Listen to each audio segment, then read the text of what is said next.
Tras la inconfundible sonrisa y el humor que cautivaron al mundo, la vida de Oliver Hardy, el hombre gordo del legendario dúo El Gordo y el Delgado, se desvaneció en un ocaso de dolor, enfermedad y soledad, mientras en la pantalla su imponente figura se movía con una gracia cómica sin igual.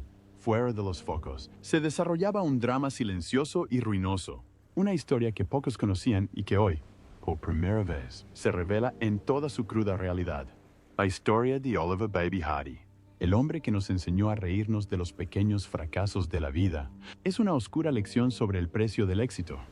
Tras décadas haciendo reír a millones de personas, junto con su inseparable compañero Stan Laurel, la década de 1950 marcó el inicio de una caída vertiginosa.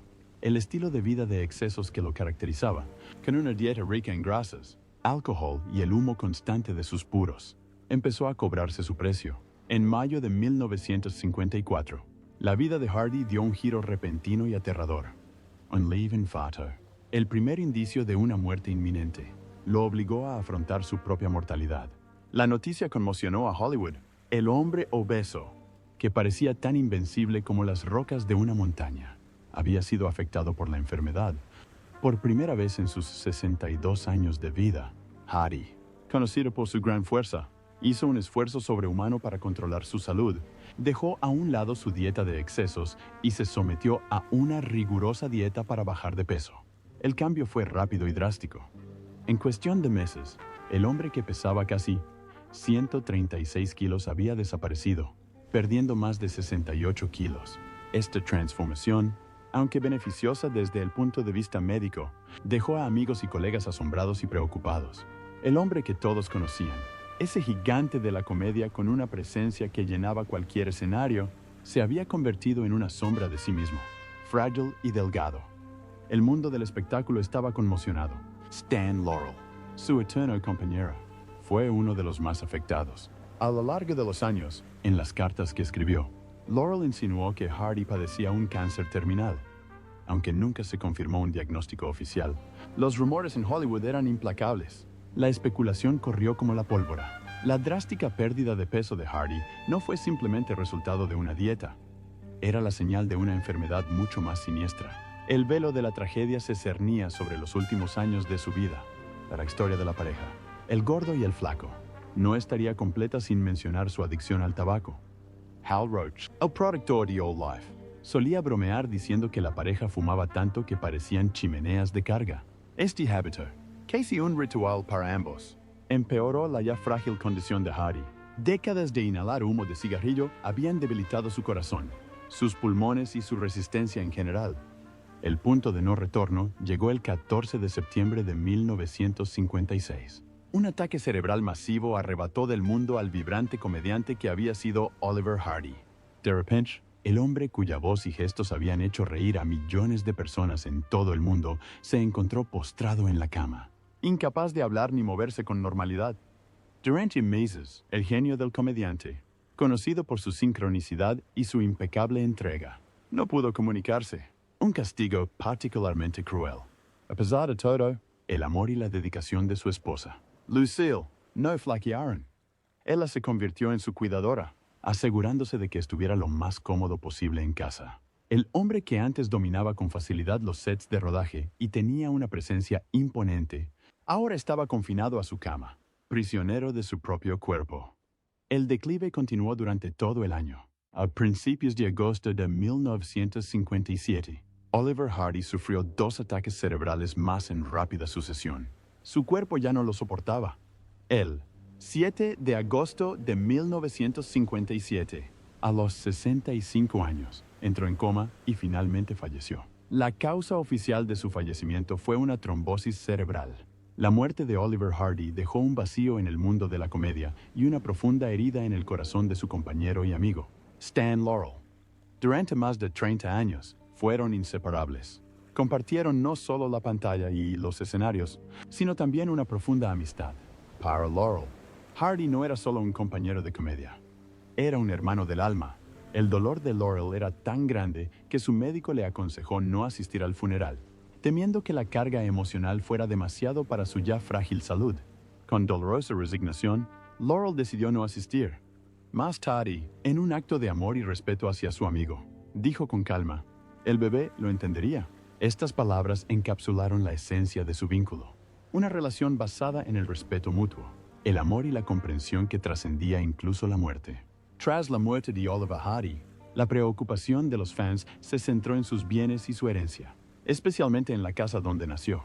Aunque los registros del siglo XIX no siempre son precisos, la ciudad de Harlem, Georgia, es universalmente reconocida como su lugar de nacimiento. Sin embargo, la ubicación exacta, si en una casa o en un centro médico, aún no está clara. Pero lo que es incuestionable es que Harlem fue el escenario de la vida de un hombre destinado a la fama internacional, un hombre cuya historia final no fue una comedia, sino una tragedia, que nos recuerda el lado oscuro de la fama y la fragilidad de la vida, antes de ser el hombre gordo que conquistó el mundo. Oliver Hardy era un niño travieso en un pequeño pueblo del sur de Estados Unidos. Una historia llena de tragedia, resiliencia y un destino forjado en los lugares más inesperados.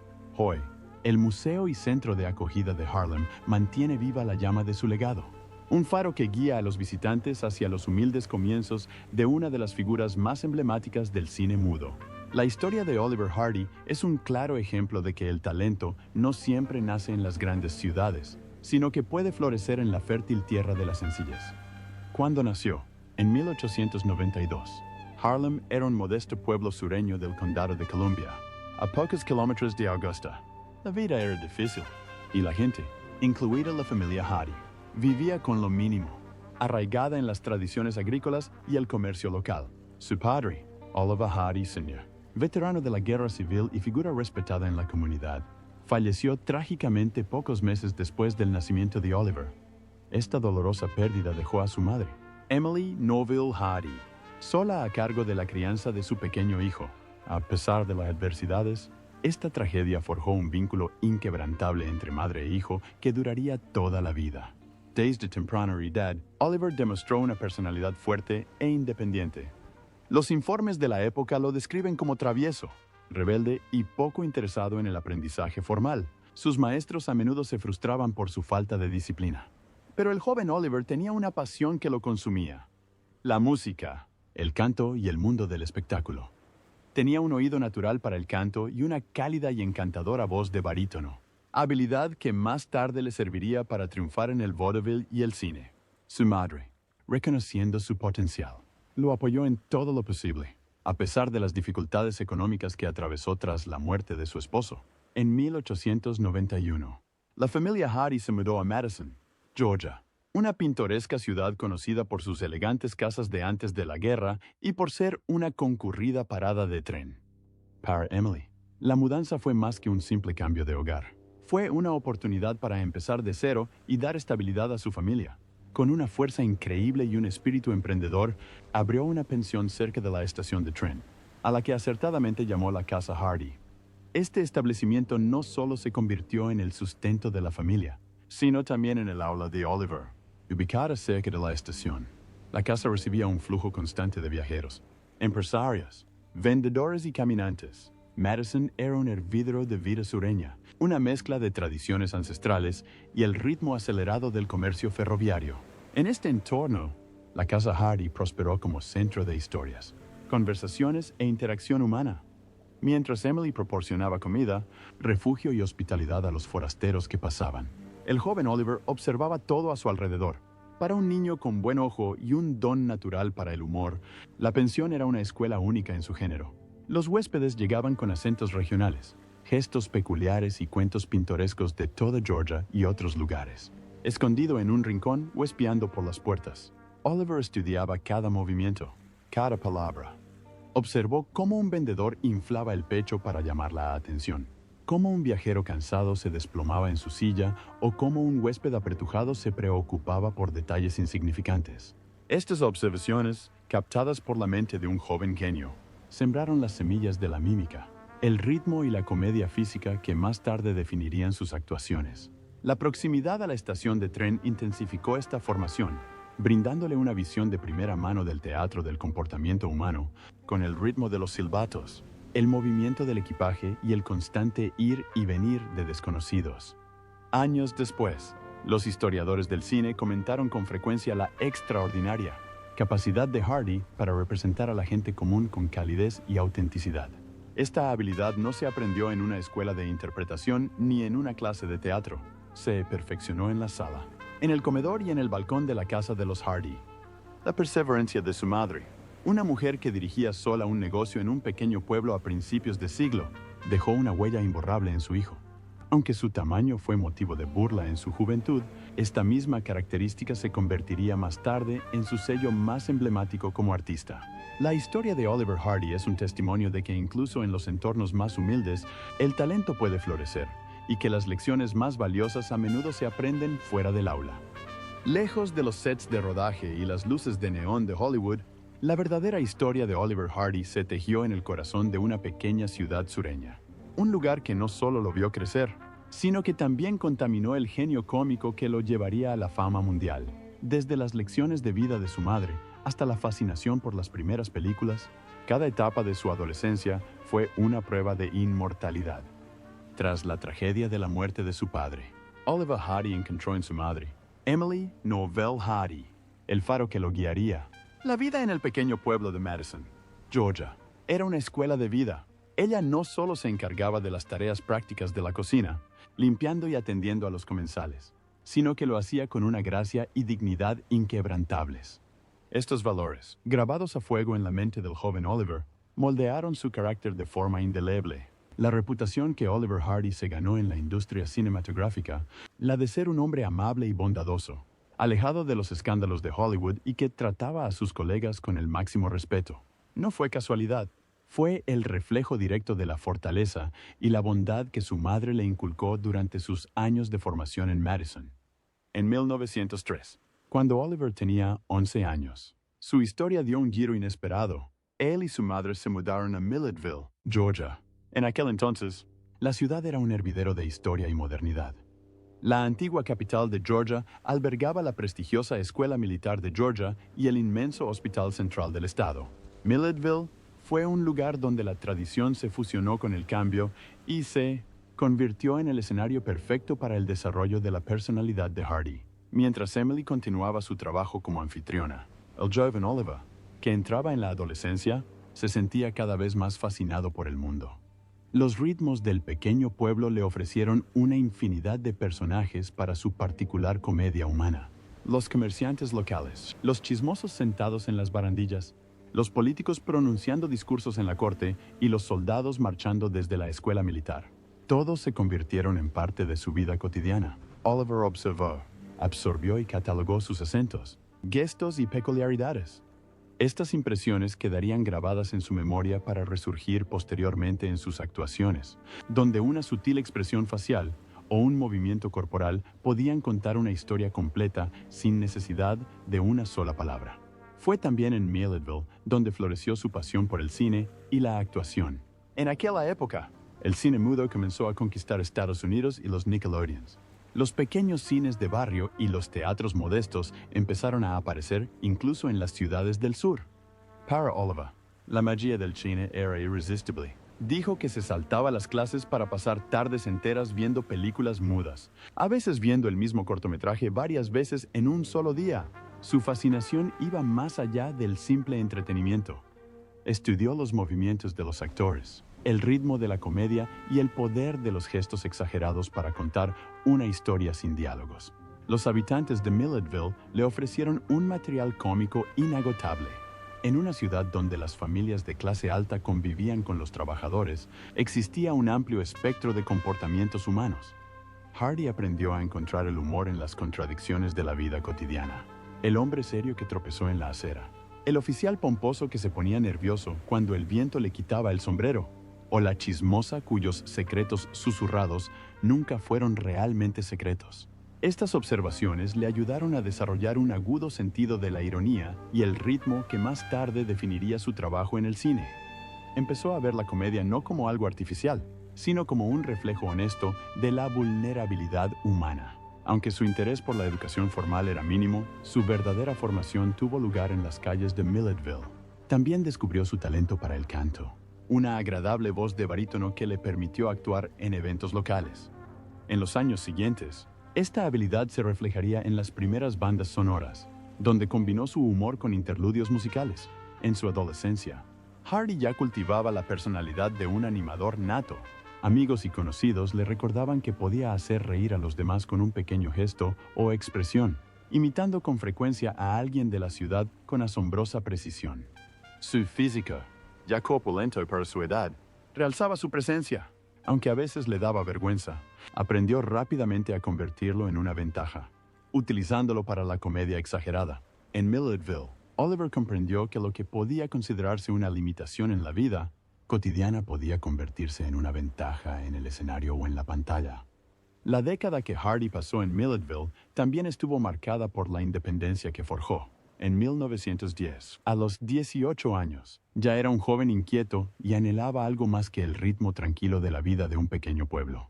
Aunque su mirada se había vuelto hacia nuevos horizontes, las lecciones de Milledgeville permanecieron con él.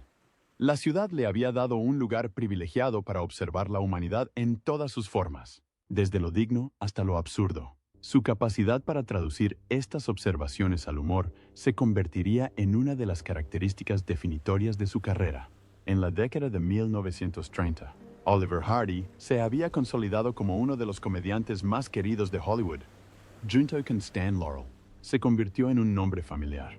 Sus películas llegaron al público de todo el mundo con una mezcla inigualable de humor físico, encanto y humanidad. Un legado que comenzó a forjarse en los humildes rincones de una pequeña ciudad sin alma. Tras el humor alegre y las risas que llenaban los cines de todo el mundo, Levita y Oliver Hardy, el hombre gordo del dúo cómico más famoso, se asentaba en un oasis de estabilidad, elegancia y tranquilidad. Una mansión en la elegante avenida de Beverly Hills se convirtió en el santuario de un hombre que, a pesar de su fama, valoraba la descripción y la calidez del hogar por encima de todo. El éxito de la taquilla no solo le trajo fama a Hardy, sino también seguridad financiera que le permitió a él y a su esposa, Lucille, mudarse a una gran mansión en el corazón de Beverly Hills. La dirección, 621 North Alta Drive, ya era sinónimo de prestigio. En esa calle arbolada, estrellas de cine, productores y magnates de la industria habían establecido sus residencias, reflejo de su riqueza y estatus. La decisión de Hardy de vivir allí fue más que un símbolo de su éxito profesional. Fue una señal de su aceptación en la élite de Hollywood. La casa, en el 621 de North Alta Drive, era una joya arquitectónica neocolonial española, con sus paredes de estuco, techos de tejas rojas y detalles de hierro forjado. Era un refugio elegante y privado, un escape del vertiginoso mundo de la producción cinematográfica. Para Hardy y Lucille, no era solo una dirección, sino un hogar, un refugio donde podían ser ellos mismos. Hardy, conocido por su carácter amable y cálido, disfrutaba recibiendo a la gente. La casa de Alta Drive era un punto de encuentro para amigos, colegas y vecinos. Stan Laurel, aunque más reservado, lo visitaba con frecuencia. Su amistad, forjada en el set de rodaje, se extendió a la vida real, y la casa de Hardy fue una prolongación de este vínculo. Se cuentan historias de noches enteras en las que los dos genios de la comedia compartieron ideas, se rieron de sus chistes y hablaron sobre el futuro de sus carreras, demostrando que su química en la pantalla era tan genuina como su amistad fuera de ella. A pesar de su imagen pública, Hardy era un hombre que valoraba profundamente su vida privada. En Alta Drive, se refugiaba en la comodidad de su hogar, donde podía disfrutar de sus grandes pasiones, la buena comida, la música y el ocio. Los amplios interiores de la mansión permitían reuniones, mientras que los exuberantes jardines reflejaban el idílico clima de California. Lucille, una mujer atenta y comprensiva, mantenía la casa con impecable elegancia, creando un ambiente acogedor que contrastaba con el caos y la presión de los estudios de Hollywood. La década de 1930 marcó la cima profesional de Hardy. Laurel y Hardy lograron una exitosa transición del cine mudo al sonoro, algo que muchos de sus contemporáneos no lograron. Películas Maitini. Y las tuon cositas tun tu compun como Pardon Us, 1931, Canciones del Desierto, 1933 y Way Out West, 1937, consolidaron su reputación como genio de la comedia. La residencia de Alta Drive no solo simbolizó su prosperidad material, sino también la cima de su carrera artística. Vivir entre otras estrellas en Beverly Hills reforzó su posición como pilar de Hollywood, lejos de sus humildes orígenes en Georgia. Además de su carrera, la casa en Alta Drive también representó un periodo de estabilidad en la frecuentemente tumultuosa vida personal de Hardy. Había tenido matrimonios previos que terminaron en divorcio, pero con Lucille encontró una compañera para toda la vida. Sus años juntos en Alta Drive estuvieron llenos de las rutinas de la vida matrimonial, cenas, reuniones con amigos y disfrutar de la vitalidad cultural de Los Ángeles en la época dorada del cine. El barrio en sí era un microcosmos de la realeza de Hollywood, con vecinos que eran actores, directores y productores. Formar parte de este círculo de élite era un honor para Hardy, aunque su carácter humilde y su bondad desinteresada nunca han cambiado. Los huéspedes de la casa notaban con frecuencia su calidez y trato accesible, características que lo hicieron muy querido tanto por colegas como por fans.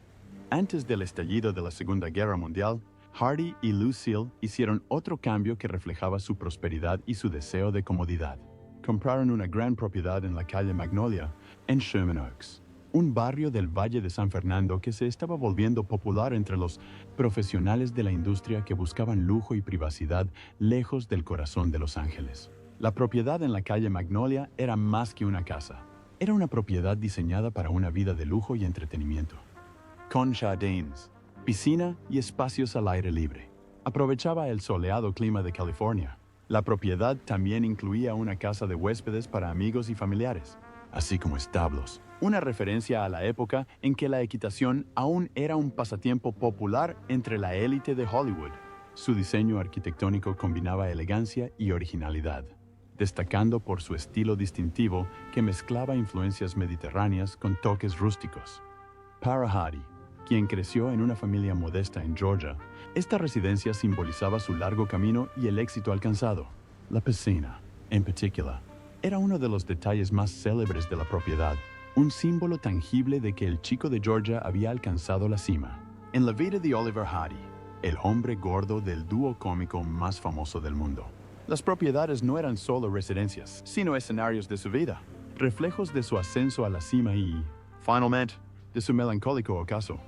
Un viaje que lo llevó de una suntuosa mansión con piscina en Sherman Oaks a un modesto apartamento con una larga historia de áreas, demostrando que la verdadera riqueza no residía en el lujo, sino en la calidez de los recuerdos y la amistad. En las décadas de 1930 y principios de 1940, las piscinas privadas eran un lujo reservado para unos pocos, incluso en los barrios más adinerados. Pero la propiedad de Oliver Hardy en la calle Magnolia, Sherman Oaks, fue una excepción. Su piscina se convirtió en el epicentro de las reuniones de la industria. Amigos y colegas de Hollywood se reunían en este oasis donde las risas fluían con la misma libertad que las bebidas. Stan Laurel, su eterno compañero de pantalla, era un invitado habitual. A pesar de sus temperamentos opuestos, ambos hombres disfrutaron de una amistad que trascendió la pantalla. La propiedad en la calle Magnolia era el lugar perfecto para ello. Hardy, conocido por su generosidad y buen humor, abría su casa a sus amigos, organizando cenas, reuniones sociales e incluso ensayos informales. La casa de huéspedes garantizaba la comodidad de los huéspedes, y muchos recuerdan la propiedad de Hardy como un lugar de calidez, no de formalidad. A diferencia de otras estrellas que usaron sus casas para aumentar su fortuna, Hardy priorizó la hospitalidad, creando un ambiente tan accesible como elegante. Los servicios de la propiedad revelaban el gusto de Hardy por los pasatiempos tradicionales.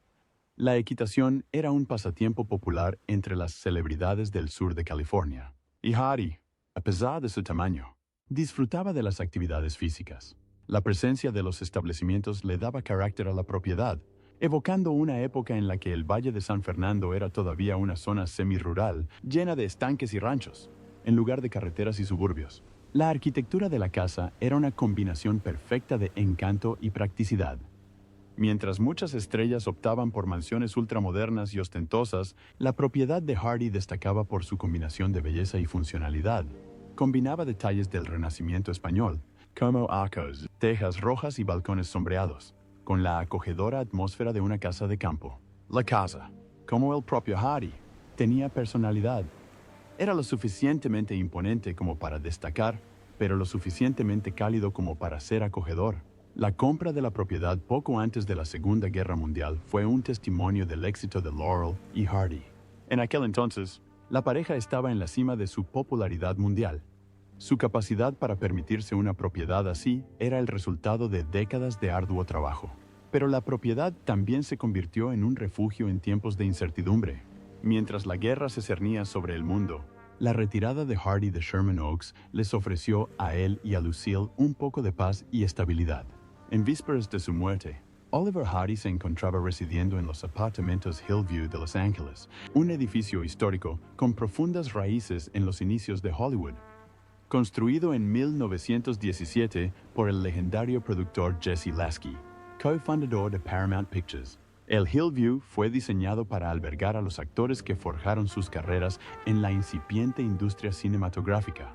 Ubicado en el famoso Hollywood Boulevard, el complejo, de estilo renacentista mediterráneo, contaba con fachadas de estuco, techos de tejas rojas, barandillas de hierro forjado y arcos que le daban un toque de elegancia europea. Desde sus inicios, el Hillview inspiró un aire de glamour y ambición, un lugar donde los actores en apuros se mezclaban con las estrellas emergentes y donde los soñadores de Hollywood se reunían bajo el mismo techo. Para cuando Hardy se mudó a Hillview en sus últimos años, el edificio ya no era el centro de atención, pero aún estaba impregnado de historia. Vivir allí conectó a Hardy con el espíritu primigenio de Hollywood, con una época en la que la industria cinematográfica era nueva y estaba llena de experimentación. Para Hardy, cuya carrera abarcó la era del cine mudo, la época dorada de la comedia y la transición al cine sonoro, el Laura de Hillview le pareció extrañamente apropiada, como un regreso a las raíces de la industria que lo hizo famoso. Aunque las estrellas más famosas se habían mudado a mansiones en Beverly Hills, el edificio seguía siendo un santuario para los actores que valoraban su encanto y su accesibilidad. Para Hardy, quien había vivido en la cima de la fama y en la tranquilidad de su semi-retiro, Hillview le ofrecía un equilibrio, una ubicación que lo mantenía conectado con el mundo del espectáculo, sin la presión y la visibilidad de los barrios más ostentosos de Hollywood. La vida en Hillview era modesta comparada con las grandiosas residencias de Hardy en Beverly Hills o Sherman Oaks. Sin embargo, en muchos sentidos, el apartamento marcó una etapa de reflexión en su vida. Era un lugar donde la nostalgia se mezclaba con la calma y donde el genio de la comedia podía recordar el largo y extraordinario camino recorrido. El telón se bajó para siempre. Tras una vida dedicada a hacer reír al mundo, Oliver Hardy, el querido hombre gordo, pasó sus últimos días en un lugar que era, en sí mismo, un eco del pasado de Hollywood. Los apartamentos Hillview, un edificio que presenció los inicios de la industria cinematográfica, se convirtieron en el modesto y digno santuario de una leyenda que luchó contra el avance de la enfermedad. Esta es la historia de sus últimos años. Una historia de resiliencia, nostalgia y el doloroso final de un ícono. Los últimos años de la vida de Oliver Hardy estuvieron marcados por una dura batalla contra la enfermedad. Tras una serie de crisis cerebrales que lo debilitaron físicamente y afectaron drásticamente su carrera, Hardy buscó refugio. Los apartamentos Hillview le ofrecieron un entorno tranquilo y sereno, donde pudo vivir con dignidad, rodeado de los recuerdos y fantasmas de la industria que él mismo había contribuido a forjar. Aunque el barrio que rodeaba los apartamentos se había vuelto más comercial y ruidoso con el tiempo, la presencia de Hardy allí era un recordatorio viviente de las raíces de Hollywood y la perdurabilidad de sus primeras leyendas. Un contraste conmovedor. El hombre cuya vida era una explosión de risas y movimiento, ahora vivía en un estado de tranquilidad, observando el mundo desde su ventana. El edificio, al igual que la vida de Hardy, tuvo sus altibajos. Tras el fallecimiento del comediante, el Hillview entró en un largo periodo de abandono y deterioro. Se convirtió en una sombra de lo que fue, un fantasma del glorioso pasado de Hollywood. Sin embargo, a principios de la década de 2000, un grupo de conservacionistas reconoció su valor histórico y emprendió un ambicioso proyecto de restauración. El encanto neocolonial del Mediterráneo fue cuidadosamente restaurado, y hoy los apartamentos Hillview se alzan una vez más como un monumento viviente a los orígenes de la industria. Para los fans de Oliver Hardy, esta conexión con los apartamentos Hillview es un vínculo conmovedor que los une a su ídolo. Es la certeza de que uno de los mejores comediantes de todos los tiempos pasó sus últimos años en un lugar intrínsecamente ligado al nacimiento de la industria que tanto amó y a la que entregó su vida. A través de esta historia, vemos que la vida de Oliver Hardy no fue solo una historia de risas, sino una compleja mezcla de triunfo y tragedia. Desde sus humildes orígenes en Georgia, pasando por las estrellas y el lujo, hasta un final tranquilo en un edificio cargado de historia. Su legado nos enseña que el verdadero valor de un hombre no reside en su herencia líquida ni en la grandeza de su mansión, sino en el impacto que dejó en el mundo. El hombre gordo se ha ido, pero su risa y las lecciones que nos dejó resonarán para siempre. ¿Qué opinas del final de la vida de Oliver Hardy? ¿Crees que su historia personal te hace ver sus películas de otra manera?